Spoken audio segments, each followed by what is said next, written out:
Hello and welcome all. क्या एक बार फिर से गौतम गंभीर और चीफ सेलेक्टर अजीत अगरकर की रातों की नींद उड़ने वाली है, क्योंकि एक और प्लेयर जिसने अपने बेहतरीन कमबैक से बहुत बढ़िया कमबैक किया, उसे फिर से उन्होंने टीम में अपनी जगह बनाने की दावेदारी पेश कर दी और वह है ऋतुराज गायकवाड़।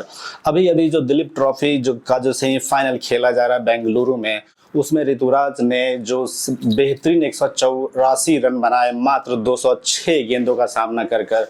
और अक्सर देखा गया कि ऋतुराज जब भी खेलते हैं, लंबे इनिंग खेलते हैं, टैलेंट की तो उनमें कोई कमी नहीं है, काफी कॉम्पैक्ट बैट्समैन है, फ्लॉलेस इनिंग खेलते हैं, एक बिजी प्लेयर हैं, हमेशा लंबे रन बनाते हैं और काफी वो टॉप ऑर्डर में अच्छा खेलते हैं, ओपनिंग भी बढ़िया करते हैं और मिडिल ऑर्डर में भी जो टॉप के होते हैं तीसरे या चौथे नंबर पे भी बढ़िया खेल सकते हैं। तो क्या इसके साथ ही ये सवाल फिर से उठ सकता है कि टेस्ट मैच में जहां 3 नंबर का प्लेयर अभी भी भारतीय टीम को नहीं मिला है, तो ऋतुराज क्या उसके लिए एप्ट फिट होते हैं? क्योंकि साई सुदर्शन जिन्हें मौका दिया गया वो भी सफल नहीं हुए, वहीं पे करुण नायर को भी जो इंग्लैंड में मौका दिया गया वो भी बहुत ज़्यादा सफल नहीं हुए। तो क्या ऋतुराज इस स्कीम ऑफ थिंग में नहीं आ सकते हैं? क्योंकि इससे पहले भी आईपीएल में अपनी डंका बजा चुके हैं और जो चेन्नई के लिए वे काफ़ी बेहतरीन इनिंग खेल चुके हैं, फाइनल भी जिताया है, टाइटल भी जिताया है और कप्तानी भी की है।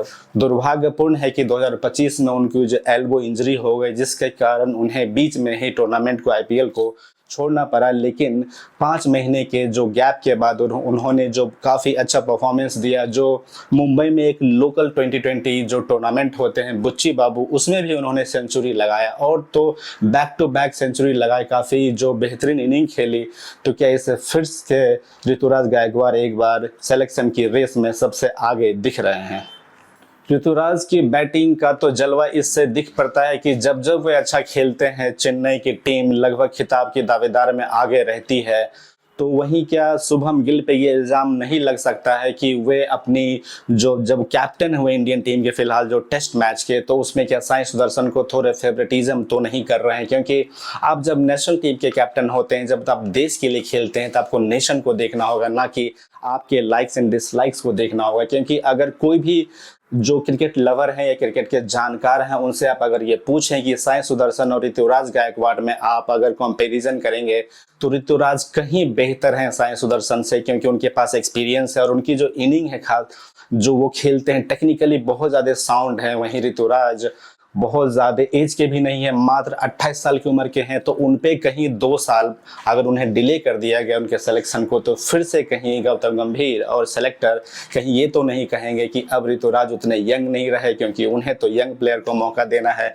जिस तरीके से उन्होंने श्रेयस अय्यर को 1-2 साल डिले करके वे 30-31 साल के हो गए हैं, अगर ऋतुराज को भी सही समय पर मौका नहीं दिया गया, तो क्या उनके साथ भी वही हो सकता है जो श्रेयस अय्यर के साथ हुआ? क्योंकि ऋतुराज का ना ज़्यादा पीआर टीम है, ना ज़्यादा बहुत ज़्यादा स्टार्टम कैरी करते हैं हुए, ना ज़्यादा बहुत ज़्यादा फ्लैम्बॉयंट है हुए। तो क्या इस कारण से उन्हें इग्नोर किया जा रहा है? क्यों? परफॉर्मेंस ही क्राइटेरिया होना चाहिए ना, बाकी चीज़ें मैटर नहीं करती है। कोई फेवरेटिज्म या लाइक्स एंड डिसलाइक्स बिल्कुल भी सिलेक्शन का प्रोसेस नहीं होना चाहिए।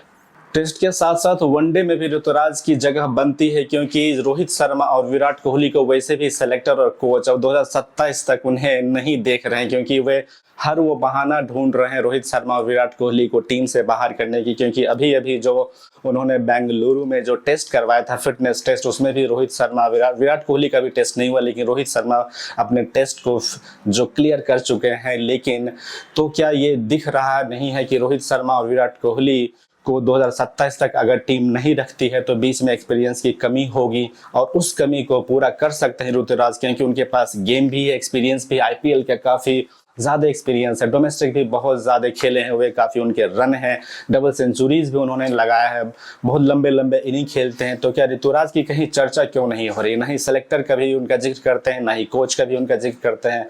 तो क्या ये कोई बड़े शहर से नहीं आते हैं? क्योंकि वो महाराष्ट्र यानी पुणे से खेलते हैं, जो मुंबई, दिल्ली, बेंगलुरु जो बड़े सिटीज़ हैं, क्या उससे नहीं खेलना ऋतुराज के अगेंस्ट जा रहा है? क्योंकि जितना उनमें टैलेंट है उसके अनुसार उन्हें मौका नहीं दिया गया है। जो आखिरी बार ऋतुराज भारत के लिए खेले हैं वे 2024 में उन्हें 2020 में खिलाया गया था, वो भी जिम्बाब्वे जैसे कमजोर टीम के खिलाफ। उसके बाद उन्हें ड्रॉप कर दिया गया, उसके बाद उनका कभी नाम भी नहीं लिया जा रहा है, वो स्कीम ऑफ थिंग में ही नहीं है फिलहाल गौतम गंभीर और अजीत अगरकर के।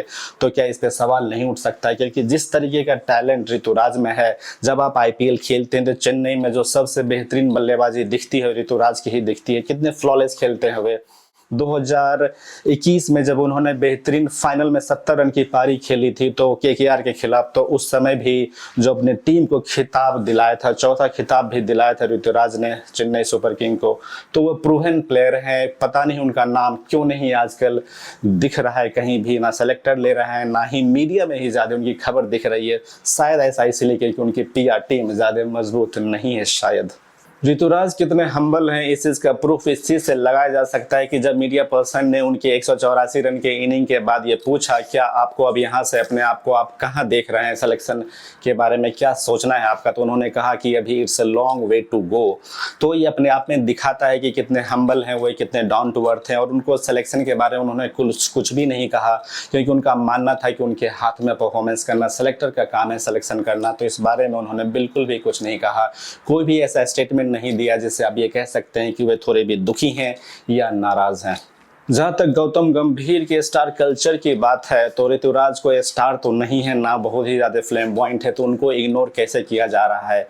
एक ही टीम में आप दोहरा मापदंड कैसे रख रहे हैं, क्योंकि टैलेंट की जहां तक बात है तो ऋतुराज किसी से कम नहीं है। जो न्यू बंच ऑफ क्रिकेटर्स हैं, जो भी आईपीएल से आ रहे हैं, डोमेस्टिक से आ रहे हैं, तो ऋतुराज उनमें सबसे आगे नजर आते हैं। लेकिन उन पे नजर गौतम गंभीर की क्यों नहीं जा रही है, उन पे कौन सा टैग वे लगाएंगे, क्योंकि वे कोई भी ज्यादा टेंट्रम्स नहीं है, उसके बहुत ही हम्बल है। इनफैक्ट जब वो कैप्टनसी करते हैं सीएसके के लिए तो उन्हें एक डमी कैप्टन भी कहा गया है, क्योंकि वे सभी से, खासकर वो महेंद्र सिंह धोनी से अक्सर पूछ करके कप्तानी करते हैं। तो उन पे ये टैग भी लग रहा है कि वे आगे से डिसीजन नहीं लेते, वे हर चीज वो महेंद्र सिंह धोनी से पूछ कर करते हैं।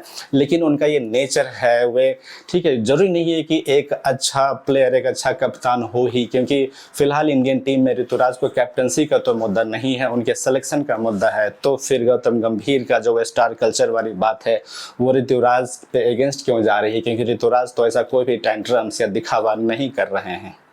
अगर शुभम गिल को एक सफल कप्तान और एक चैंपियन कप्तान बनना है भारत के लिए, तो उन्हें सौरव गांगुली जैसा करना होगा, क्योंकि सौरव गांगुली में वो खासियत थी कि वे किसी भी प्लेयर को फेवरेटिज्म के कारण नहीं सेलेक्ट करते थे, वो चाहे किसी भी रीजन से आते हैं। क्योंकि अगर वो ऐसा सोचते तो महेंद्र सिंह धोनी का सिलेक्शन नहीं होता, क्योंकि उस टाइम में सौरव गांगुली कैप्टन थे जब धोनी एक झारखंड से खेलते थे। उस समय झारखंड का कहीं भी कोई नाम नहीं था, बहुत ही छोटा राज्य था वो, खासकर जब जहाँ तक क्रिकेट की बात आती है। तो यही चीज शुभम गिल को करना होगा कि पुणे से आ रहे हैं ऋतुराज, तो उनको सिलेक्शन करना होगा, क्योंकि उनको ये नहीं देखना होगा कि जो उनके आईपीएल टीम में खेलते हैं उन्हीं को वो सपोर्ट करें। ऐसा वो अगर करेंगे तो वे काफी सफल और चैंपियन कप्तान बिल्कुल भी नहीं बन सकते, क्योंकि सौरव गांगुली जो इतने बड़े कैप्टन बने, क्योंकि कहा भी जाता है कि जब सौरव गांगुली ने ही जो अभी की इंडियन टीम है वहाँ की दिशा और दशा तय की थी, क्योंकि उन्होंने बिल्कुल भी टैलेंट को प्राथमिकता दी, बिल्कुल भी फेवरिज्म नहीं किया, किसी भी रीजन, स्टेट या किसी भी एसोसिएशन के दबाव में नहीं आए। उन्होंने कहा कि जिस प्लेयर में टैलेंट होगा वो खेलेगा, चाहे वो किसी भी स्टेट से आता हो।